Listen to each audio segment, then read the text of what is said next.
साथियों, आपको ये जानकर अत्यधिक खुशी होगी कि भारत सरकार ने विदेशी चंदे के खेल पर अब नकेल कस दी है और इसके खिलाड़ी अब पस्त नजर आ रहे हैं। साथियों, अब तक सारे खेल उस पैसे से खेले जाते थे जो देश में एनजीओ के माध्यम से विदेशों से उनका एजेंडा चलाने के लिए आता था। सरकार की इन पर पूरी नज़र थी, इसीलिए सरकार ने एक कानून बनाकर इनकी सारी योजना ठंडी कर दी है। इन खिलाड़ियों को अब आगे अंधेरा दिख रहा है। यही सब मिलकर सरकार पर अब हमला बोल रहे हैं और इनकी मदद विदेश में बैठे इनके आका कर रहे हैं। साथियों, जानते हैं कि भारत सरकार ने FCRA बिल 2020 पास कर इसे कानून का रूप दे दिया है। ये कानून पहले 1 मई 2011 को सबसे पहले लागू किया गया था और इसमें 2 बार संशोधन हुए। वित्त कानून की धारा 236 के जरिए पहला संशोधन किया गया था और वित्त कानून 2018 की धारा 220 से दूसरा संशोधन हुआ था, जिसमें कहा गया है कि ये हर साल हजारों करोड़ रुपए के विदेशी योगदान के इस्तेमाल और समाज कल्याण का काम करने वाले वास्तविक गैर सरकारी संगठनों या एसोसिएशनों और भुगतान में इनकी पारदर्शिता और जवाबदेही बढ़ाने के लिए संशोधन किया जाना जरूरी था। साथियों, अब एक बार और विभिन्न गैर सरकारी संगठनों एनजीओ के विरोध के बीच लोकसभा में विदेशी अंशदान योगदान विधेयक 2020 को पास कर दिया गया। 21 सितंबर को पास हुए बिल यानी ये अमेंडमेंट 2020 को लेकर विभिन्न संगठनों ने इसका विरोध जताया। विदेशी अभिदान विनिमय कानून एक राष्ट्रीय और आंतरिक सुरक्षा कानून है और यह सुनिश्चित करने के लिए है कि विदेशी धन भारत के सार्वजनिक, राजनीतिक एवं सामाजिक विमर्श पर हावी न हो पाए। साथियों, सबसे अहम बदलाव यह किया गया कि अब किसी भी एनजीओ के पंजीकरण के लिए पदाधिकारियों के आधार नंबर जरूरी होंगे और लोक सेवक के विदेशों से रकम हासिल करने पर पाबंदी होगी। इसमें प्राविधान है कि केंद्र किसी एनजीओ या एसोसिएशन को अपना FCRA प्रमाण पत्र वापस करने की अनुमति दे सकेगा। इस तरह सरकार ने इन पर अपनी पूरी नज़र बना के रखी है ताकि इनके कारोबार और इनके कार्य प्रणाली पर पूरी नज़र बनी रहे। साथियों, पारदर्शिता और जवाबदेही के लिए यह संशोधन बहुत जरूरी था। विदेशी अंशदान योगदान विधेयक 2020 में कहा गया है कि कुल विदेशी कोष का 20% से ज़्यादा इसके प्रशासनिक खर्चे में इस्तेमाल नहीं हो पाएगा।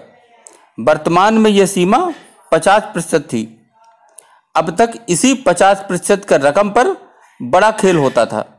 बदलाव के लक्ष्य और कारणों के बारे में बताया गया था कि विदेशी अंशदान योगदान विधेयक 2010 को लोगों या एसोसिएशन या कंपनियों द्वारा विदेशी योगदान के इस्तेमाल को नियमित करने के लिए लागू किया गया था। आखिर पैसे को उसी मद में अधिक खर्च किया जाए जिस अर्थ में इसे लिया गया। राष्ट्रीय सुरक्षा को खतरा पहुंचाने वाले किसी भी गतिविधि के लिए विदेशी योगदान को लेने या इसके इस्तेमाल पर पाबंदी है। साथियों, FCRA के तहत पूर्व अनुमति या पंजीकरण अथवा FCRA के लाइसेंस नवीनीकरण का अनुरोध करने वाले किसी भी व्यक्ति को अब अपने सभी पदाधिकारियों या निदेशकों के आधार नंबर देने होंगे। विदेशी नागरिक होने की स्थिति में पासपोर्ट की एक प्रति या OCI कार्ड की प्रति देना जरूरी होगा।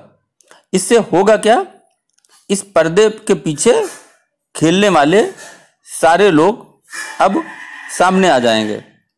इसमें लोक सेवक और सरकार या इसके नियंत्रण वाले निगम को ऐसी इकाइयों की सूची में शामिल करने का प्रस्ताव दिया गया है जो विदेशी अनुदान हासिल करने के लिए योग्य नहीं होंगे। इससे पहले तक चुनावी उम्मीदवार, पत्र पत्रिका के एडिटर, जज, पार्टी या विधानसभा के सदस्य पर ही विदेशी चंदा लेने पर पाबंदी थी। साथियों, एक अहम बदलाव यह भी है कि विदेश से प्राप्त चंदे को संस्था अपनी पार्टनर कंपनी या उससे जुड़े लोगों के खाते में नहीं भेज सकती। अब तक यह आमतौर पर होता आया है कि पैसा तो लेने वाला कोई और होता था और इसे दूसरे खातों में भेज देते थे। इतना ही नहीं, अब विदेश से चंदा सिर्फ एक ही बैंक की एक ही शाखा में आ सकेगा, जिसे बैंक ने FCRA अकाउंट घोषित किया होगा।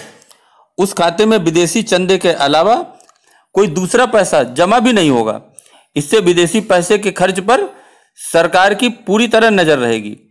इसके तहत NGO को विदेशी अनुदान के संबंध में दिल्ली में भारतीय स्टेट बैंक SBI में एक खाता खोलना होगा। साथ ही दूसरे स्थान पर भी खाता खोले जा सकेंगे। यह बता दें कि FCRA के तहत पंजीकृत NGO को 2016-17 और 2018-19 के बीच 58,000 करोड़ रुपए से ज्यादा का विदेशी कोष मिला था। देश में करीब 22,400 के आसपास NGO है। जांच में तमाम NGO फर्जी पाए गए। आप ये जानकर हैरान होंगे कि 400 कंपनियां एक ही पते पर काम कर रही थीं।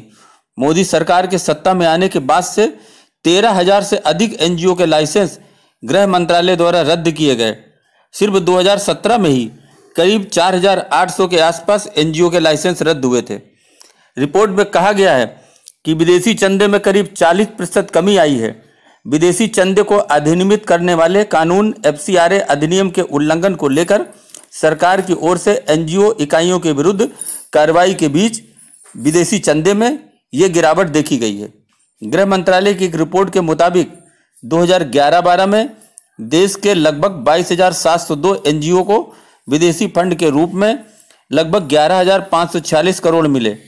इस विदेशी फंड का प्रयोग कहां किया गया, इस संबंध में NGO भारत सरकार को विस्तृत जानकारी नहीं दे पाए। वहीं शिकायतों के बाद NGO की जांच का जिम्मा केंद्र सरकार ने CBI को सौंपा था।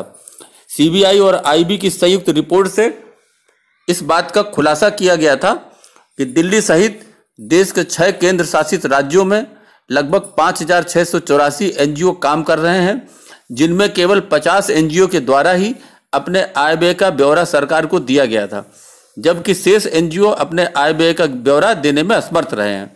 देश में विभिन्न राज्यों में फैले उग्रवादी भी इस धन का उपयोग करते थे। तो साथियों, अब आप समझ गए होंगे कि जो NGO के माध्यम से विदेशों का जो पैसा भारत में आता था और जो गलत काम में लगता था, उसमें सरकार ने अब पूरी तरह नकेल लगा दी है। यही कारण है कि जो इससे लाभान्वित थे और इस बुरे कार्य में लगे हुए थे, वो अब बुरी तरह परेशान हैं और उनका काम धंधा बंद हो गया। अभी के लिए बस इतना ही। धन्यवाद।